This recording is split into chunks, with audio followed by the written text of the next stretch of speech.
sur la terre française, ici. Et Yannick alors, il est plus chasseur de petits gibiers ou de grands gibiers? Bah, le petit gibier, j'aime bien parce que j'ai encore la chance que d'avoir quelques copains qui ont des territoires de gibier naturel. Ma préférence, c'est quand même la passer au canard, parce que j'adore, avec mon chien, avec ma petite femme, 2-3 copains, on se fait plaisir. Une belle passée au canard contre une belle battue au sanglier, je prends le canard. Ah oui, tu vas au canard. Ah ouais. Bah, ici, on est quand même sur les étangs de Sologne. On a des gros passages. Il y a beaucoup de sauvagines aussi. Il y a beaucoup de sauvagines. Et moi, je vais dire jusqu'à mes l'âge de 20 ans, toutes les chasses que j'ai démarrées avant de tirer du petit gibier, je faisais que canard. Parce que déjà, j'avais le droit, c'était moins dangereux d'être au poste avec soit mon oncle, ma tante ou mon père. Et toi, tu t'es dit, il faut absolument mettre en avant la viande de gibier. Et c'est ce qui risque aussi de nous aider à continuer de chasser. Oui, très important. Parce qu'à l'heure actuelle, on ne met pas assez en avant le gibier, parce qu'on est resté trop sur le problème que dans le temps, ils faisaient faisander le gibier ou mariner. C'est fort, les gens n'en veulent plus. Quand ils reçoivent le gibier chez eux, ou que quelqu'un leur donne, ça arrive, on donne du gibier, qu'est-ce que j'en fais? Oh non, mange pas ça, ça va être trop fort. Oh non, mais prends pas ça, faut plumer. Et en fait, c'est ça un peu le problème. Il faut totalement montrer que, en peu de temps, on peut faire manger un blanc de poule faisane, de faisan, de pigeon, nature comme tu manges une escalope de dinde. Parce que souvent, et c'est ce qu'on fait un peu cette semaine aussi, c'est qu'on pense gibier, forcément fête de fin d'année, fête de Noël, mais on peut en manger toute l'année, pratiquement. En tout cas, en période de chasse. En période de chasse. En plus, pendant la période de chasse, c'est un temps très court. Il faut savoir qu'au niveau nutrition, dans le gibier, on retrouve dans nulle part ailleurs la protéine qu'il y a dedans. Et dernière question, tu penses que c'est important justement que des chefs comme toi disent justement, allez, on mange du gibier, on fait des recettes de gibier? Oui, je pense que c'est important. Il y a quelques grands chefs qui sont aussi chasseurs et qui le mettent bien en avant. Et ça, c'est important parce que nous, en tant que chef, on a les techniques à apporter aux gens qui ne l'ont jamais cuisiné. Et ça, je pense qu'à l'heure actuelle, si on ne fait pas ça, on ne sauvera pas le gibier en France.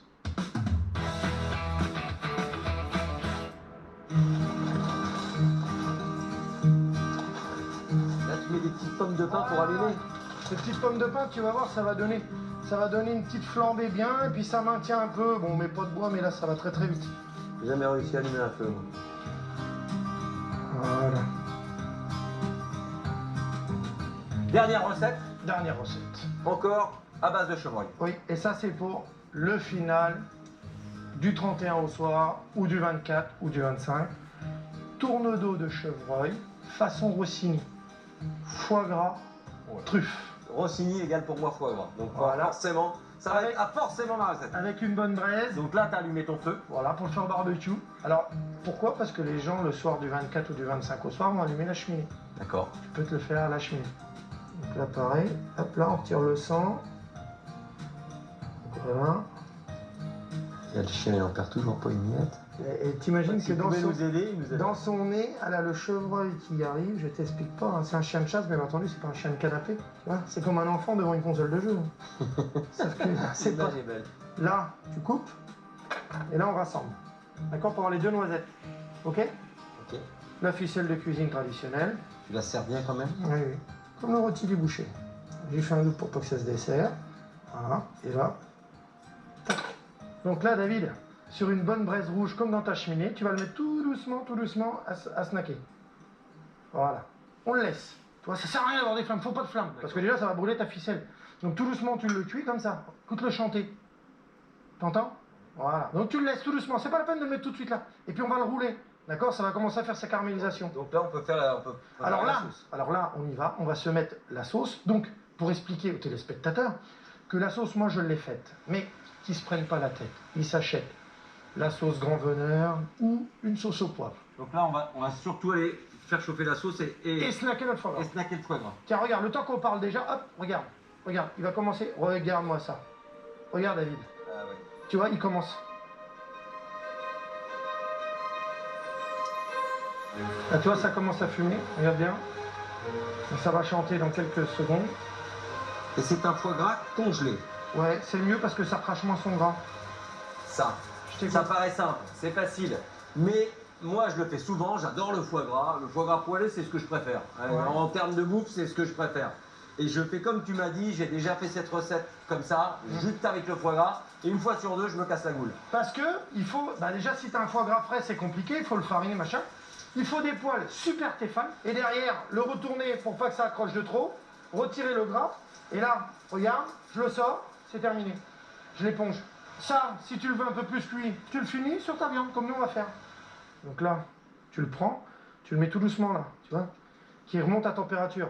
Il va cuire, il a la caramélisation, et là le cœur à l'intérieur il va être super fondant. Là, tu le remets un peu sur le chaud. Ouais, il faut il va être bien à cœur. Ça, on dit que le foie gras c'est aussi délicat que des oursins.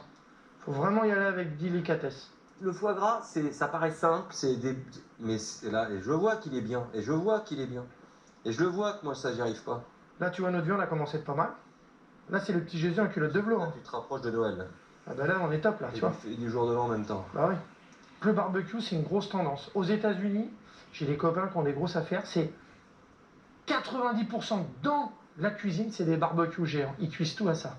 Pourquoi? Parce que c'est la rapidité. Et en même temps, tu as une saveur dans la viande que tu n'as ni dans le gaz, ni dans l'huile, ni dans le beurre.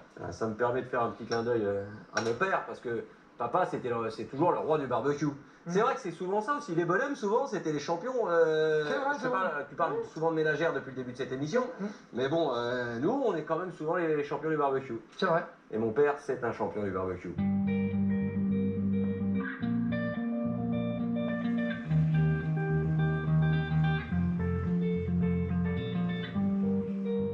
Et maintenant, on va passer à l'assaisonnement. Du sel, forcément. Fleur de sel dessus, fleur de sel dessus. De Guérande, Ça, voilà. ou de Camargue, Ouais. ce que vous voulez. Poivre. Oh là là. Et là, on y va. On n'hésite pas, c'est Noël. La truffe. La truffe, monsieur, la truffe. Voilà. Voilà. Et là, derrière, juste le petit cordon de sauce. Tu mets un petit peu autour comme ça. Voilà. Ta sauce, un peu. Et voilà. Le tourne-dos de chevreuil Rossini revisité. Donc, David, vas-y. Fais-toi plaisir. Attaque. Attaque. Je coupe comme ça, Voilà. Voilà. Avec un petit Pour peu la de viande. viande. Voilà. Regarde cette belle viande.